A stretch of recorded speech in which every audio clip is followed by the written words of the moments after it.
Assalamualaikum warahmatullahi wabarakatuh.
Alhamdulillahilladzi nahmaduhu wa nasta'inuhu wa nastaghfiruh wa na'udzu billahi min sururi anfusina wa min sayyiati a'malina may yahdihillahu fala mudilla lahu wa may yudlil fala hadiya lahu.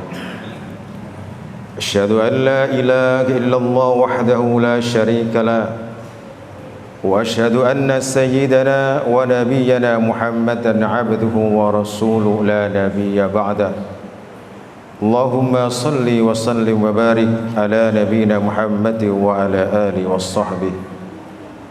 Amma ba'da, فيا أيها الحاذرون فيا أيها المسلمون اتقوا الله حق تقاته ولا تموتن إلا وأنتم مسلمون. فقد قال الله تعالى في قرآن الكريم وهو أصدق القائلين: أعوذ بالله من الشيطان الرجيم بسم الله الرحمن الرحيم وإذ تأذن ربكم لئن شكرتم لأزيدنكم ولئن كفرتم إن عذابي لشديد. الآية. صدق الله العظيم. ومعاشر الحاضرين jamaah salat Jumat Masjid Al-Muhajirin rahimakumullah, bersama mari di dalam kita mengarungi hidup dan kehidupan kita untuk selalu dan selalu mampu dan bisa menambah, akan meningkatkan rasa syukur kita kepada Allah Subhanahu wa taala. Dikarenakan semenjak di dalam kehidupan kita ini terlahir di dunia adalah Allah berikan beragam macam nikmat yang tak pernah terputus dan jeda dalam kehidupan kita. Maka tentu bagi kita sebagai hamba Allah yang beriman dan bertakwa, responnya adalah sama, tidak ada sedikit pun waktu terputus dan terjeda, kecuali adalah lisan yang selalu terbasah untuk mengucapkan Alhamdulillah. Itu menandakan bahwa di dalam hati kita ini adalah masih adanya keimanan. Dengan kita mampu juga mendapatkan untuk bisa menambah nilai rasa syukur kepada Allah, sekaligus adalah di sana akan bertambah pula nilai keimanan dan takwa kita kepada Allah Subhanahu wa taala. Dengan modal iman dan bertakwa adalah merupakan satu-satunya modal yang nantinya dapat memberikan jaminan kehidupan kita bahagia, jaminan kehidupan kita tentram, jaminan kehidupan kita selamat dari dunia sampai kelak nanti di akhirat. Salawat serta salam semoga tetap tercurah dan terlimpah kepada junjungan Nabi kita besar Muhammad sallallahu alaihi wasallam. Karena dengan Rasulullah yang menjadi utusan terakhir, kita patut bangga sebagai umatnya, karena adalah kita termasuk disebut sebagai umat yang terbaik, dikarenakan di dalamnya Allah turunkan Al-Quran kepada baginda Rasul Muhammad sallallahu alaihi wasallam. Sekaligus juga ketika kemudian adanya Al-Quran Allah turunkan kepada Rasulullah, akan menjadi sebuah bulan yang sangat mulia, yakni Ramadan. Dan juga dengan diturunkan Al-Quran, ada satu malam yang terbaik daripada 1000 bulan, dikarenakan adanya Allah turunkan Al-Quran. Maka tentu bagi kita adalah bersyukur dan bersyukur, karena kita adalah menjadi umat baginda Rasul Muhammad SAW. Sebagai bentuk rasa syukur kita kepada baginda Rasul, perbanyak dalam kehidupan kita untuk bersalawat, dan tanda daripada sebuah kecintaan kita kepada baginda Rasul, aksiru bisalawatin al-ita'ah bi kulli sanah. Artinya bahwa ketika kemudian kita mengaku sebagai umat baginda Rasul, maka berbanyak di dalam kehidupan kita bersalawat. Dan juga sebagai rasa cinta kepada baginda Rasul, kita selalu melaksanakan apa yang menjadi kesunahan dalam kehidupan kita. Di antaranya adalah mari bersama kita istiqomahkan untuk berpuasa yang sepekan sekali, yakni pada hari Senin dan Kamis. Ma'asyiral hadirin rahimakumullah. Tema pada siang hari ini adalah hendaknya kita selalu mampu untuk bisa melawan hawa nafsu. Kita tahu bahwa nafsu itu adalah sesuatu yang pasti akan mengarahkan kepada hal yang buruk, hal yang tidak baik, yang menjurus kepada sesuatu yang itu mungkin akan berbuat kezaliman kepada sesama. Allah mengatakan di dalam Quran, inna nafsal ammaratun bis'u, sesungguhnya nafsu itu adalah selalu mengarahkan kepada perbuatan yang buruk dan jelek. Maka kalau kemudian kita flashback menceritakan kisah dahulu ketika nafsu itu kemudian sebelum ditancapkan kepada badan, sebelum adanya ruh Allah berikan kepada jasad Nabiullah Adam alaihissalatu wassalam, nafsu itu kemudian ditanya oleh Allah dan diperintahkan kemudian oleh Allah satu malaikat untuk menghadirkan nafsu di hadapan Allah Subhanahu wa taala.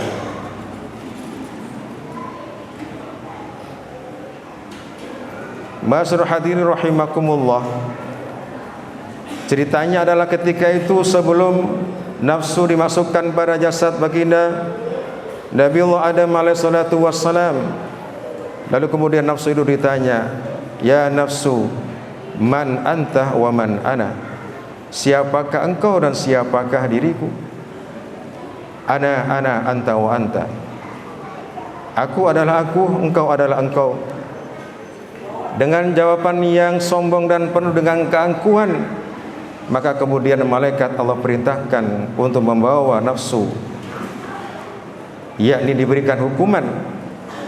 Diceritakan, dikisahkan, ada mengatakan 100 tahun, ada juga yang mengatakan 1000 tahun. Wahai malaikat, ya Allah, bawa nafsu itu, kemudian dia bakar dengan 1000 tahun lamanya.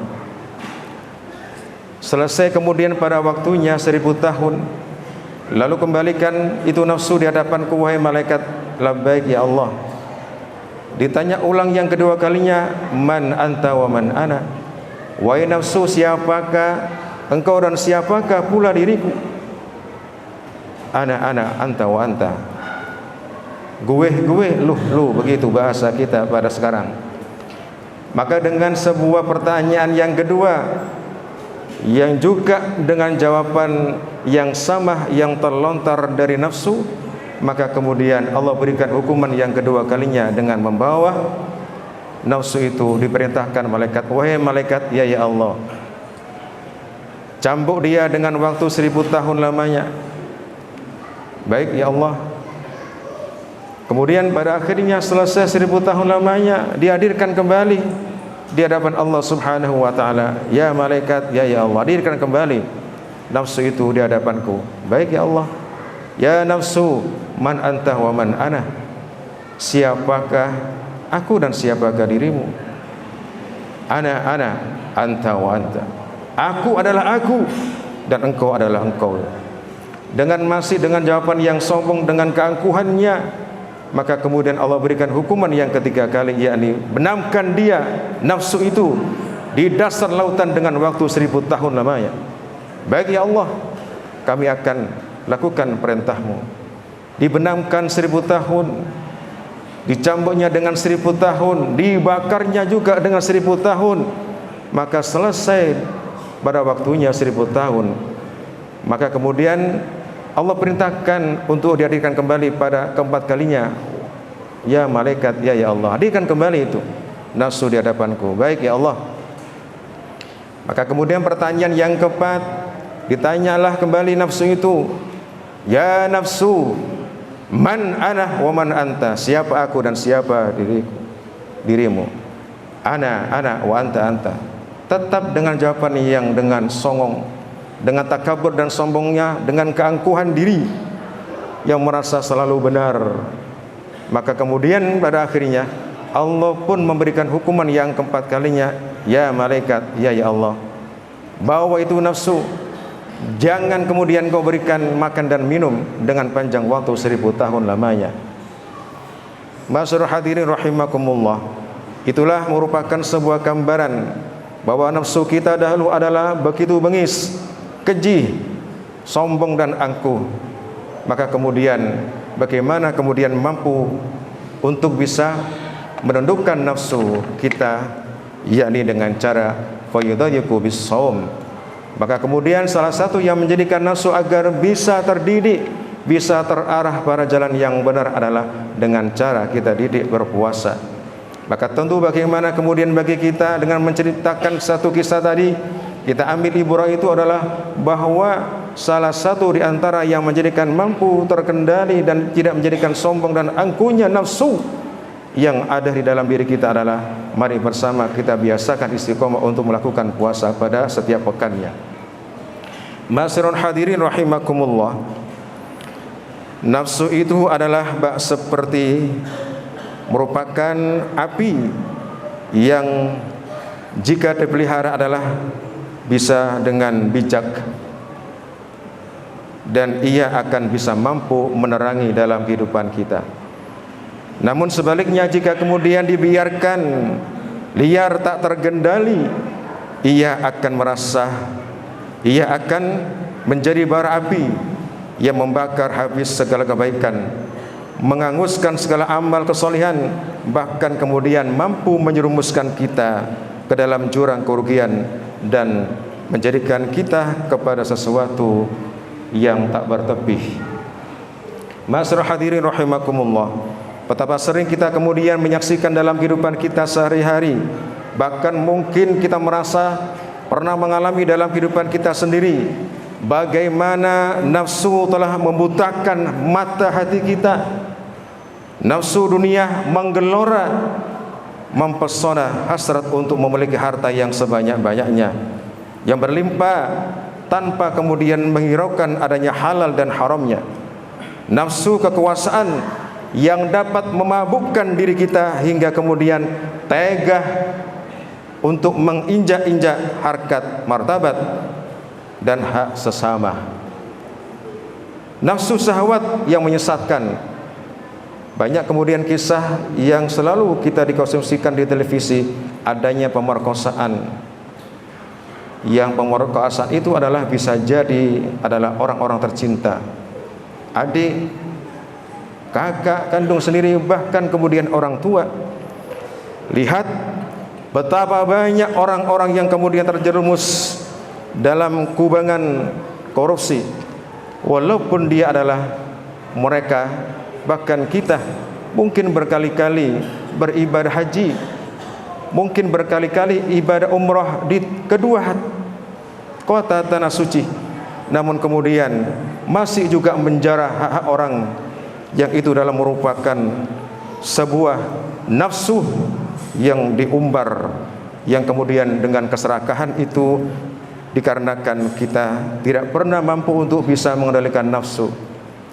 Ma'asyiral hadirin rahimakumullah, ada juga yang kemudian bukti dalam kehidupan kita adalah orang yang kemudian bangga dengan melakukan kezaliman di atas muka bumi, yang kemudian mereka meraup keuntungan yang sebesar-besarnya, menginjak yang bawah, bahkan kemudian mereka mampu membangun istana yang megah di dunia. Namun sejatinya hal itu semua adalah dia sejatinya membangun jeruji besi dan bara api di dalam neraka kelak nanti. Ma'asyiral hadirin rahimakumullah, maka dengan banyak sajian-sajian yang sudah kita lihat dengan kasat mata kita, bagaimana nafsu amarah yang tak bisa mampu terkendali, dan kemudian pada akhirnya yang terjadi adalah fakta dalam hidup, adanya sebuah pembulian, adanya sebuah permusuhan, adanya sebuah pertumpah darahan, bahkan itu terjadi pada darah daging yang sama, yang itu kemudian tidak mampu kita redam, yang itu akan menjadikan sesuatu yang ironis dalam kehidupan kita. Bukankah mereka yang dibuli, bukankah mereka yang dimusuhi, bukankah mereka yang kita zalimi, bukankah mereka yang kita renggut kehormatannya itu adalah yang seiman dengan kita? Maka menjadi pertanyaannya adalah, lalu bagaimana kemudian kalau kita melakukan seperti itu, adakah iman yang masih menempel dan menancap dalam dada kita? Ma'asyiral hadirin rahimakumullah, dengan begitu maka kemudian sadarlah bagi kita untuk mampu menjadikan diri kita adalah bahwa nafsu adalah merupakan bagian daripada yang Allah ciptakan sesuatu itu sebagai ujian dalam kehidupan kita. Memang berat, namun kemudian bila mampu untuk bisa sukses dapat mengendalikan nafsu dalam diri kita adalah, maka kita akan menjadi orang-orang yang bahagia kehidupannya di dunia dan akhirat. Maka kemudian bagi kita bagaimana supaya akan bisa terarah nafsu yang ada tertanam dalam jiwa ini, maka tentu diberikan kemudian 3 hal sebagaimana Allah katakan dalam surah Al-Asr, di mana sejatinya kita sebagai manusia adalah memang nyata dalam kerugian. Wal 'asri innal insana lafi khusr, demi masa sesungguhnya manusia itu adalah dalam kerugian, illal ladzina amanu, kecuali baginya adalah orang-orang yang masih tetap ada keimanan di dalam jiwa dan kalbunya. Wa 'amilus sholihat, dan yang kedua adalah selalu menyibukkan diri untuk melakukan amal kebajikan dan kebaikan. Wa tawassaw bil haqqi, dan ketiga adalah mampu juga bisa menerima nasihat kebenaran dari siapapun. Wa tawassaw bis sabr, dan juga mampu menasihati dalam sebuah kesabaran. Jika kemudian tidak adanya 3 hal ini dalam diri kita, maka menjadi sebuah orang-orang yang rugi, akan terbudak dengan nafsu yang keji dan beringas. Masyaallah hadirin rahimakumullah, Rasulullah sallallahu alaihi wasallam juga pernah memberikan sebuah nasihat yang itu adalah supaya kita bisa menjaga, dikarenakan nafsu itu adalah pasti akan membawa kepada sebuah keburukan dan membahayakan dalam kehidupan kita. Dalam sebuah hadisnya Rasulullah mengatakan, al-kaisu man dana nafsahu wa amila lima ba'dal maut. Orang yang sejatinya cerdas adalah baginya mereka orang-orang yang mampu mengendalikan hawa nafsunya dan juga perbanyak amal soleh dalam kehidupannya, dan itu untuk bekal setelah kematian. Wal ajiz man ittaba nafsah hawa, namun sedangkan sebaliknya adalah orang-orang yang lemah adalah mereka orang-orang yang selalu dalam hidupnya mengikuti hawa nafsunya.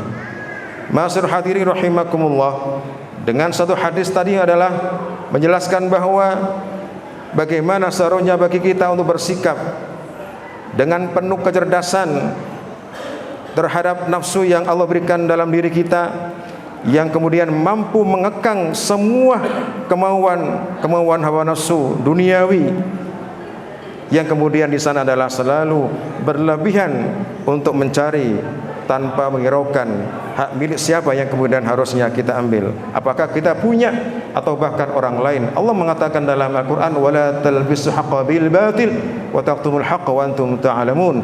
Jangan kalian suka mencampur adukan kebenaran dengan kebatilan, yang padahal kalian adalah sejatinya mengetahui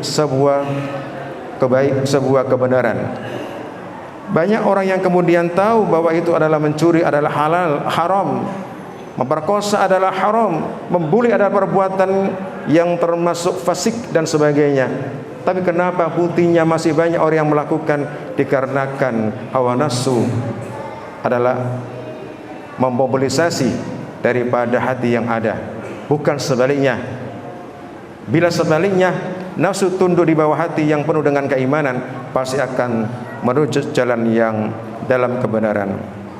Demikian yang dapat kami beri, mudah-mudahan ada guna dan manfaat. Semoga diri kita ini adalah selamat dunia dan juga akhiratnya, dengan cara kita bisa mengendalikan segala bentuk kemauan hawa nafsu yang Allah berikan. Barakallahu li wa lakum fil Qur'anil azim, wa nafa'ana wa iyyakum bima fi minal ayati wa dzikril hakim, wa taqabbalallahu minna wa minkum tilawatahu innahu wal ghafurur rahim.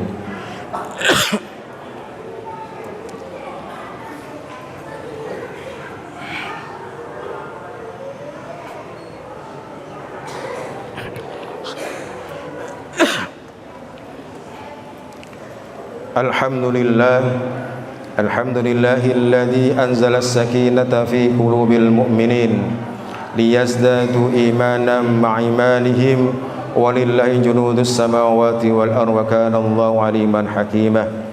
Asyhadu an la ilaha illallah wahdahu la syarika lah wa asyhadu anna sayyidana wa nabiyyana Muhammadan abduhu wa rasuluhu la nabiyya ba'dah. Allahumma salli wa sallim wa barik ala sayyidina wa maulana Muhammadin wa ala alihi wa sahbihi wa sallama tasliman katsira, amma ba'd.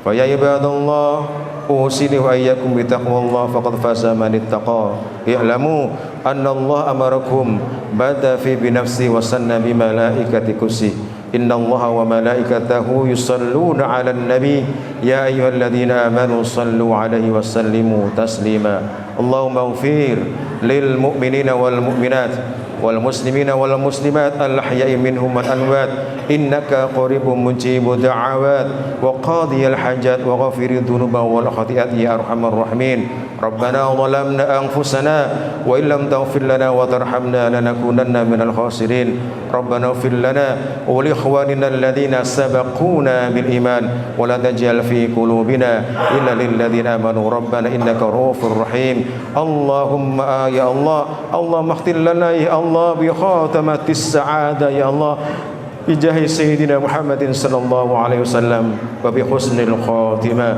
بقول لا إله إلا الله محمد رسول الله صلى الله عليه وسلم ربنا آتنا في الدنيا حسنة وفي الآخرة حسنة وقنا عذاب النار عباد الله إن الله يأمركم بالعدل والإحسان وإيتاء ذي القربى وينهى عن الفحشاء والمنكر والبغي يعظكم لعلكم تذكرون ولذكر الله أكبر